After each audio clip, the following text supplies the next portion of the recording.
So the Spectra mirror is a very fully featured downsampler.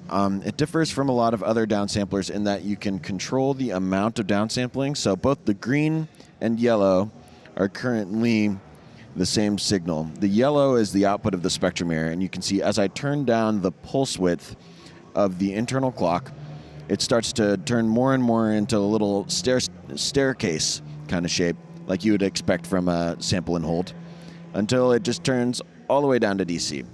The nice thing about this is that you can actually run an envelope or something into that and basically treat the Spectra mirror like a really complicated VCA. And it has all different kinds of ways of attenuating your signal, which is why I kind of think about it as a low-pass gate that uses a downsampler to achieve its functions. So here we're messing with the sampling rate. You can see down here, it starts to get into LFO territory. And even though we can't hear it, the Spectra mirror excels at making interesting sort of stuttering sounds. You can see the yellow comes along there and then goes to DC. Another thing that makes the Spectra mirror a bit different from other downsamplers that are offered is that there's a resonance circuit with a bipolar VCA in the feedback loop. So here we're looking at negative resonance. It actually makes it into a more subtle effect.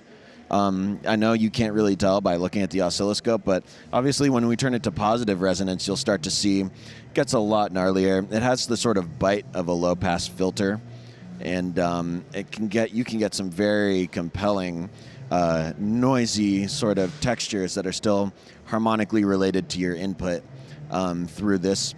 It also tracks 1 volt per octave, so if you really like the sound that you've come up with, you can have it follow along with your sequence. There's an output for the internal clock. There's an output for the VCA in the feedback loop, so you go to 0 and then going through 0 there. It's a bipolar VCA. And then there's this funky output called Morph, which basically gives you a way to either phase cancel or phase reinforce with the input. I know that's a bunch of scientific jargon, but basically when your morph knob is clockwise, your input will be added to the downsampled signal, so you can get downsampling sorts of effects without affecting the integrity of the original audio. So if you put vocals or a piano or something, you'll still be able to hear that and still get the downsampling effect. Now, the interesting thing is if we move this counterclockwise, we start to get this little, what I call a fishbone waveform. And basically, this is the all of the frequencies above the sampling frequency. And if that doesn't make sense to you, it basically acts like a high-pass filter that has the sort of tone of a downsampler, which is something that I believe only exists in the Spectra mirror. So you can see as we turn the frequency, the clock frequency lower, you get a louder signal.